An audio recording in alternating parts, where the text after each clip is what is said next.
Class 12th सामान्य हिंदी का model question paper है।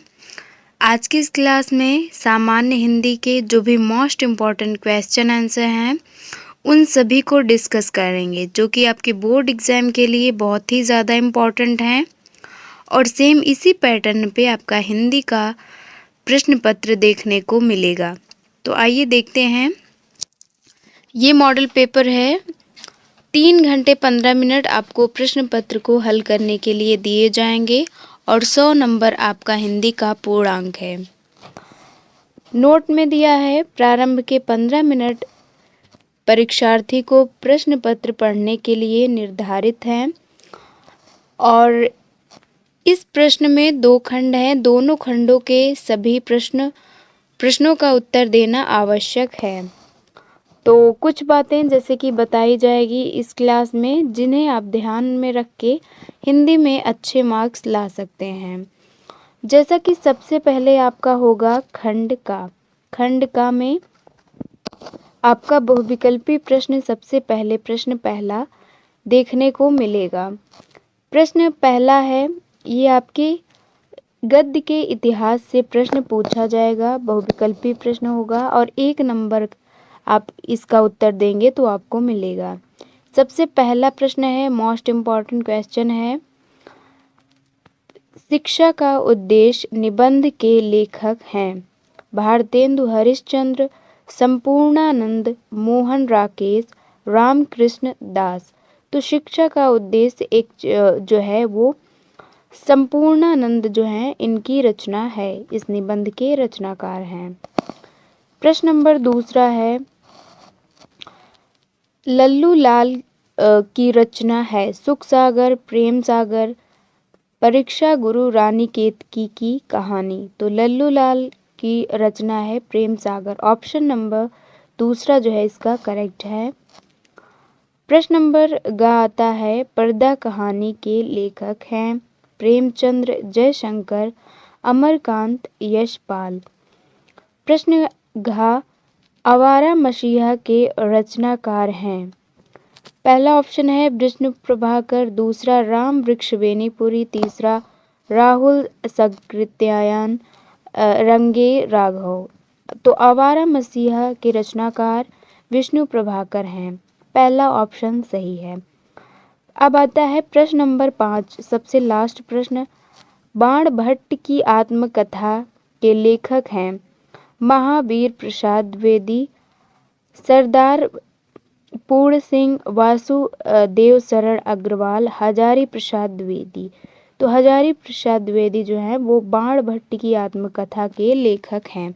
तो इस तरह से आपने देखा 5 नंबर के आपके गद्य के इतिहास से प्रश्न, बहुविकल्पी प्रश्न पूछे जाएंगे। अब इसके बाद आपका जो हिंदी में पद्य का इतिहास है उससे रिलेटेड प्रश्न दूसरा जो आपका है प्रश्न, 5 प्रश्न इससे भी रिलेटेड पूछे जाएंगे। तो इस तरह से 5 नंबर इसके और 5 नंबर आपके गद्य के इतिहास से 10 नंबर आपको आपके प्रश्न पत्र में देखने को मिलेंगे, जो कि बहुविकल्पी प्रश्न हैं। तो प्रश्न दूसरा जो है उसका का है, कामायनी किस युग की रचना है? द्विवेदी युग, छायावादी युग, या फिर भारतेंदु युग और प्रगतिवाद युग। तो कामायनी जो है वो छायावादी युग, जैसा कि उसके कवि हैं जयशंकर प्रसाद, तो इस युग की रचना है। प्रश्न खा है, निम्नलिखित विषयों में से कौन प्रगतिवादी युग का है? अग्रदास, तुलसीदास, नंदादास या रामधारी सिंह दिनकर। रामधारी सिंह दिनकर सबसे लास्ट ऑप्शन इसका जो है वो करेक्ट है। ये प्रगतिवादी युग के रचनाकार हैं। प्रश्न ग आता है, ताड़ सप्तक का प्रकाशन वर्ष है 1941, 1943, 1954 या फिर 1947। प्रश्न घ, द्विवेदी युग की रचना नहीं है प्रियप्रवास, साकेत या कामायनी। थर्ड ऑप्शन है भारत भारती। सबसे लास्ट प्रश्न, प्रश्न नंबर 5 आता है, अष्टछाप के कवियों का संबंध भक्ति काल की राम भक्ति शाखा से है, ज्ञानाश्रयी शाखा से, प्रेम आश्रयी शाखा से या कृष्ण भक्ति शाखा से। सही आंसर इसका हो जाएगा ऑप्शन नंबर 4, कृष्ण भक्ति शाखा से अष्टछाप के कवियों का संबंध है। अब आता है प्रश्न नंबर 3। ये सभी आपके खंड का के प्रश्न हैं। प्रश्न नंबर 3 आपका दिया है, दिए गए गद्यांश आधारित निम्नलिखित प्रश्नों का उत्तर दीजिए। तो जितने भी महत्वपूर्ण प्रश्न इसमें क्वेश्चन पेपर में हैं, इनको आप एग्जाम के लिए ज़रूर से तैयार करिएगा। जो कि आप देख सकते हैं, आपका गद्यांश है 10 नंबर का, अथवा करके आपको ऑप्शन दिया होगा और 5 प्रश्न इस गद्यांश से रिलेटेड पूछे जाएंगे, जो कि 2-2 नंबर के जो हैं ये हैं। तो इस तरह से 10 नंबर आपका गद्यांश से देखने को मिलेगा। 2 में से आपको एक ही गद्यांश का उत्तर जो है वो देना है। तो बहुत ही इम्पोर्टेंट है ये वाला गद्यांश। धरती माता की कोख में आपका पहला चैप्टर जो है उसी से रिलेटेड ये प्रश्न आया हुआ है। और फिर इससे रिलेटेड जो है वो प्रश्न पहला है, उपयुक्त गद्यांश का संदर्भ लिखिए। तो संदर्भ आपको सभी चैप्टर के तैयार करने हैं। तो इससे आपका क्या है कि आप गद्यांश को देखेंगे तो उसके रचनाकार और पाठ का नाम अगर आप याद करते हैं तो 2 नंबर तो इससे रिलेटेड प्रश्न पूछे ही जाते हैं। उसके बाद है, धरती वसुंधरा क्यों कहलाती है। तो आप अगर ये गद्यांश पढ़ेंगे तो जो पहले वाले क्वेश्चन हैं उसके आंसर जो हैं आपको स्टार्टिंग में देखने को मिलेंगे।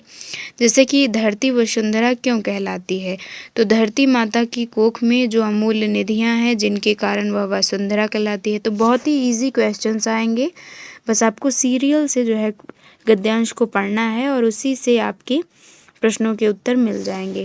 फिर प्रश्न तीसरा है, रेखांकित अंश की व्याख्या कीजिए। उसके बाद आता है, पृथ्वी की देह को किसने सजाया है।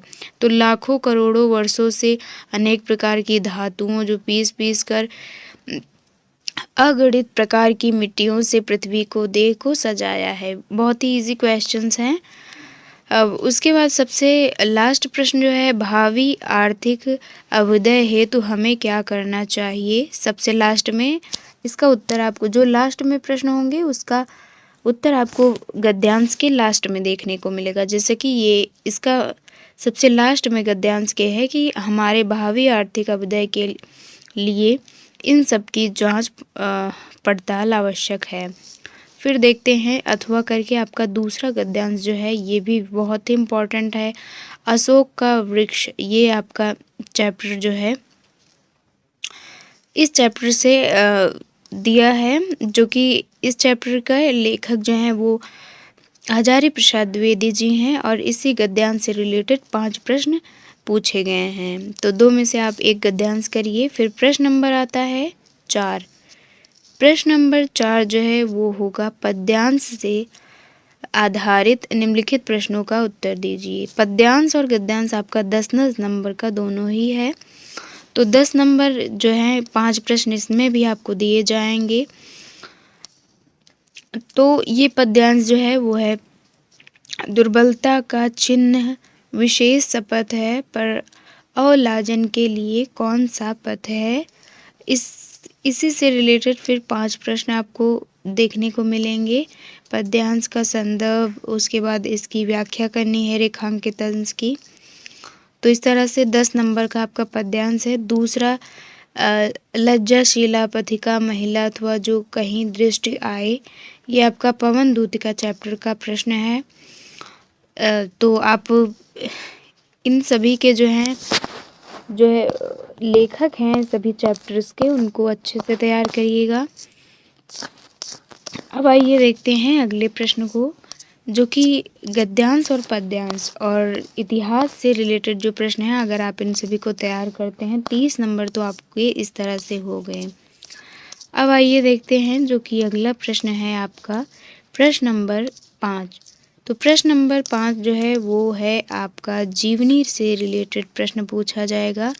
लेखक आपको प्रश्न 5 में है, निम्नलिखित में से एक लेखक का साहित्यिक परिचय देते हुए उनकी प्रमुख रचना का उल्लेख कीजिए। 5 नंबर को आपको जीवनी जो है देखने को मिलेगी, जिसमें से 3 नंबर आपके जीवन परिचय और 2 नंबर का आपका साहित्यिक परिचय होगा। 3 दी होंगी, 3 में से आपको एक ही जीवनी करनी है और शब्द सीमा जो है वो 80 शब्दों की होगी।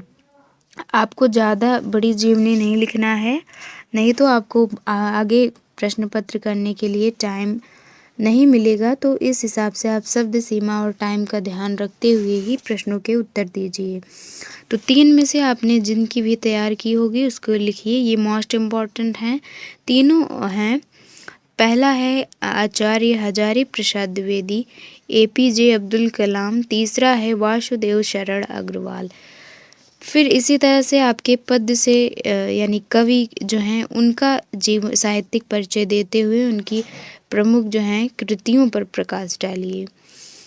तो इसमें जो है 5 नंबर का ये आपका है, शब्द सीमा 80 है। देखते हैं कि कौन कौन से आपके कवि जो हैं जिनकी जीवनी ज़्यादा पूछी जाती हैं। मैथिली शरण गुप्त हैं और सुमित्रा नंदन पंत, रामधारी सिंह दिनकर। प्रश्न नंबर 6 में है, बहादुर अथवा पंचलाइट कहानी के उद्देश्य पर प्रकाश डालिए। 80 शब्द सीमा है, 5 नंबर का ये भी है। अथवा करके आपके एक ऑप्शन दिया होगा, ध्रुव यात्रा कहानी की आत्मकथा अपने शब्दों में दीजिए। 2 में से आपको एक करना है। उसके बाद प्रश्न नंबर 7 है, स्वपठित खंड काव्य के आधार पर किसी एक खंड के प्रश्न का उत्तर दीजिए। तो आपको जो है आपका जो भी जिला हो उस हिसाब से आपका खंड काव्य के आधार पर या तो आपको चरित्र चित्रण लिखना होगा या फिर सर्ग दिए हैं उनको अपने शब्दों में उसकी व्याख्या करनी होगी। तो इस तरह से आपने देखा जो कि खंड का के सभी प्रश्न थे। तो 50 नंबर का आपका खंड का होगा।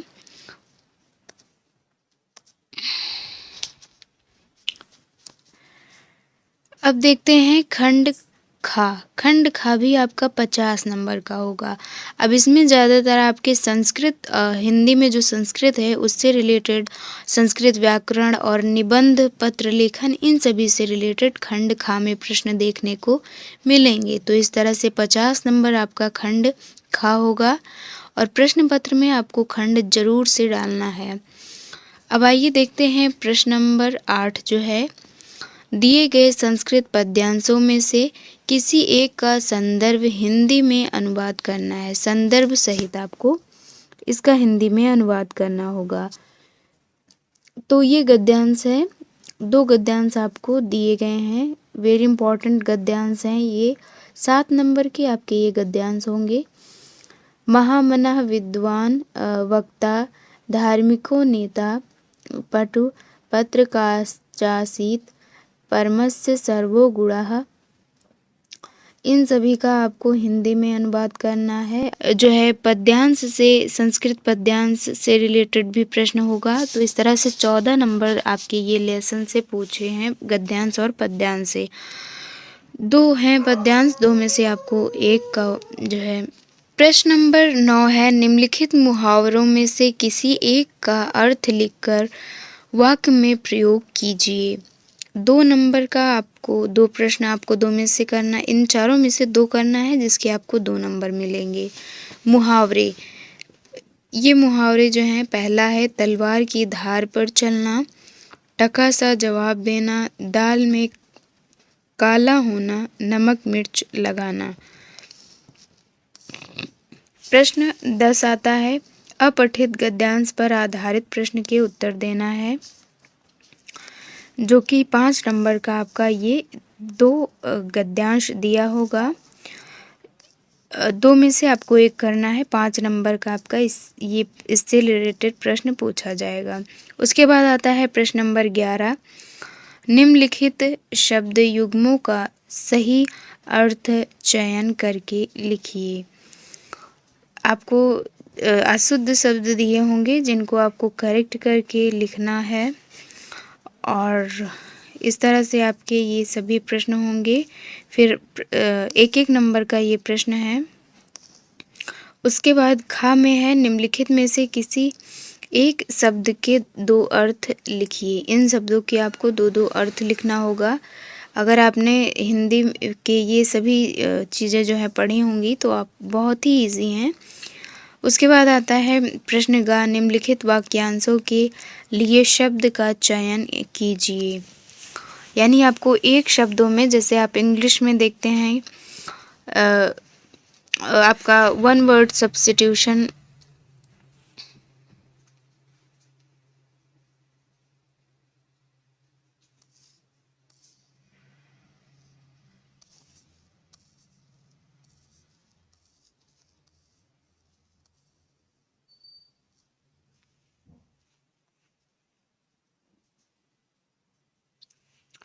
उसके बाद जो है आपका है निम्नलिखित में से किन्हीं दो वाक्यों को शुद्ध करके लिखिए। 2 नंबर का है, आपको 2 करना है, 2 नंबर, एक एक नंबर की ये सभी चीज़ें पूछी जाएंगी। फिर आपका रस, छंद, अलंकार, जो कि इनसे रिलेटेड क्वेश्चन पूछा जाएगा। आपको रस, अलंकार और छंद, ये तीनों से 2-2 नंबर के प्रश्न पूछे जाएंगे, जिसमें आपको उदाहरण और परिभाषा लिखनी है। फिर आता है प्रश्न नंबर 13। बैंक खाता में खाता खोलने के लिए बैंक प्रबंधक को आवेदन पत्र लिखिए। ये आपका लेटर लिखने का जो है 6 नंबर आपको इससे मिलेंगे। 2 में से आपको एक ही करना है। फिर सबसे लास्ट क्वेश्चन आता है आपका प्रश्न नंबर 14। निम्नलिखित विषयों में से किसी एक पर अपनी भाषा शैली में निबंध लिखिए। यानी 9 नंबर का आपका निबंध, जैसा कि आप जानते ही होंगे, आएगा। तो देख लेते हैं जो मोस्ट इम्पॉर्टेंट निबंध हैं। पहला निबंध है देश में बेरोजगारी की समस्या, दूसरा है आतंकवाद की समस्या, तीसरा है वृक्षारोपण का महत्व, चौथा है विद्यार्थी और राजनीति, पांचवा देश की